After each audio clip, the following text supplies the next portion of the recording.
Hey guys, and welcome back to the series where we talk nothing but Fantasy Premier League. Before I get started on my own Game Week 9, I want to remind you all again of the league that I've got running alongside this YouTube channel. We've got 115 entrants now, all with the chance of winning that £50 cash prize for first place. To enter your own team, simply click the auto join link shown in the description. But remember, you must be subscribed to this channel to make yourself eligible for that cash prize. Make sure to join up and subscribe before Game Week 18, as this is when the league will be closed for entry. It was Ronaldo Fritti who brought home the most points in the league this week, with a more than impressive 74-point haul. This moved his team, United for Life, into 8th place in the league, with a team that kept 4 clean sheets, included a goal-scoring Winston Reid, and also had Coutinho and Shaqiri involved. I'm afraid to say this point haul is far more impressive than what you're about to see from the Brettsby Babes. Much like my life currently, the Brettsby Babes seem to be an absolute rollercoaster at the moment, with ups and downs on a frequent basis. It was an extremely pleasing effort last week in Game Week 8, but this week my side have picked up a season low of 31 points. This inconsistency hasn't gone down well with the fans or the media, and I believe crisis talks could be in motion following this point tally.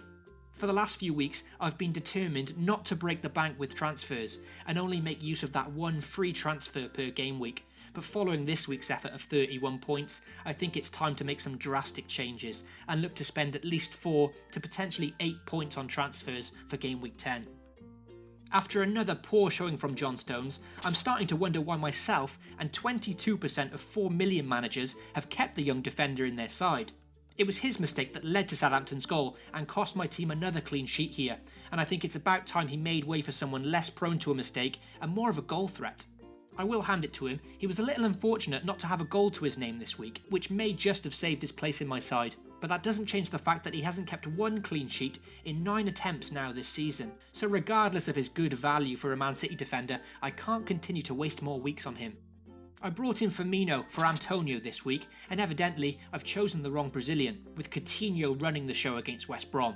It was Coutinho and Mane who shone this week, which again shows that in this fluid attacking Liverpool side, it's just impossible to know who, out of a possible 4 or 5, that will be in the serious points for Liverpool. One week it's Mane or Coutinho, from Firmino to Lallana, even Milner on occasion. You just don't know who to have from week to week. It could be Firmino that bags a brace in the upcoming game week, so it's far too soon to turn my back on him just yet, but at this moment my knee-jerk reaction is that his Brazilian counterpart Coutinho is generally the better FPL option.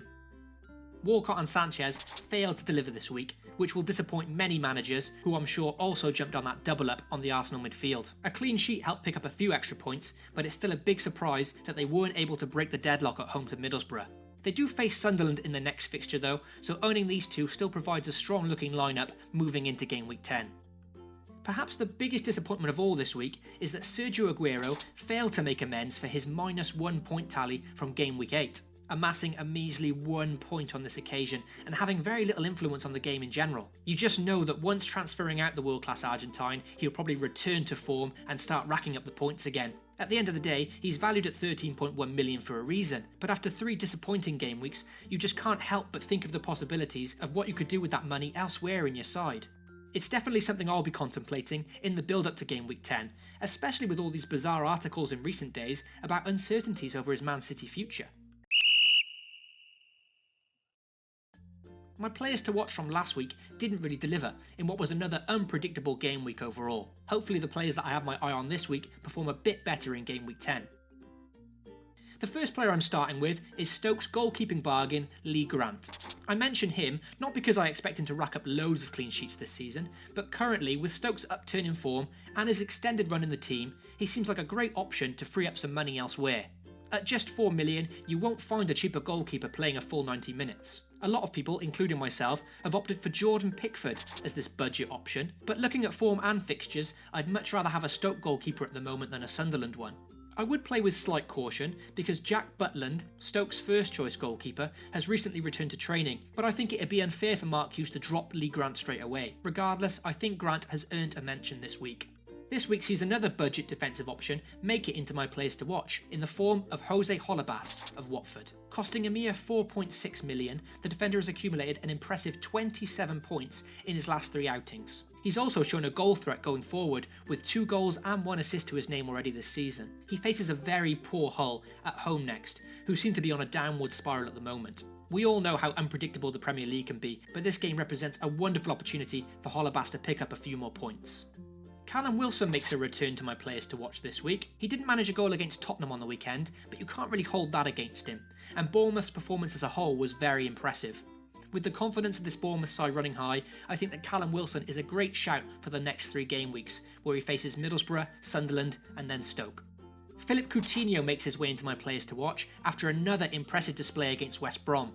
As mentioned earlier, FPL and Liverpool have been a lucky dip all season. So far, it's almost guaranteed they'll pick up points from an attacking point of view, but the question always is from who? Mane was equally impressive this week, and Firmino could have had a hat-trick of his own, but it's Coutinho who is making a lot of those chances and pulling the strings for his Liverpool teammates. At 8.4 million, he's the cheapest of those 3, and now faces a Crystal Palace side who are still looking for their first clean sheet of the season. We know that teams managed by Alan Pardew can be very patchy, hitting form for a few weeks and then hitting a sudden slump, and it seems like Crystal Palace may just be dropping into one of those slumps at the moment. Speaking of slumps and hitting form, Chelsea seem to be on the up at the moment. After a couple of poor results a few weeks back, Conte has changed his tactics and Chelsea have looked superb ever since. And the same can be said for Eden Hazard, who, after a few quiet weeks, has now bounced back with 2 goals in his last 2 games. Chelsea's run of fixtures aren't the easiest, but after their performance against United, perhaps that won't matter. And we all know that Hazard can be unplayable for anyone on his day. Now might be as good as time as any to get Eden Hazard in your side, because he's now dropped to a price of 9.8 million compared to his previous price of 10.3 million only a few weeks back. On current form, he won't be at this cheaper price for long. That's all for this episode, guys. As always, make sure to hit like and subscribe if you were entertained and enjoyed the video. I'll be back very soon for Game Week 10's Point Predictor, so make sure to get subscribed and tune in for that. Some previous video links are shown below, as well as my Twitter, etc. So check those out, and I'll see you all shortly. Thanks for watching.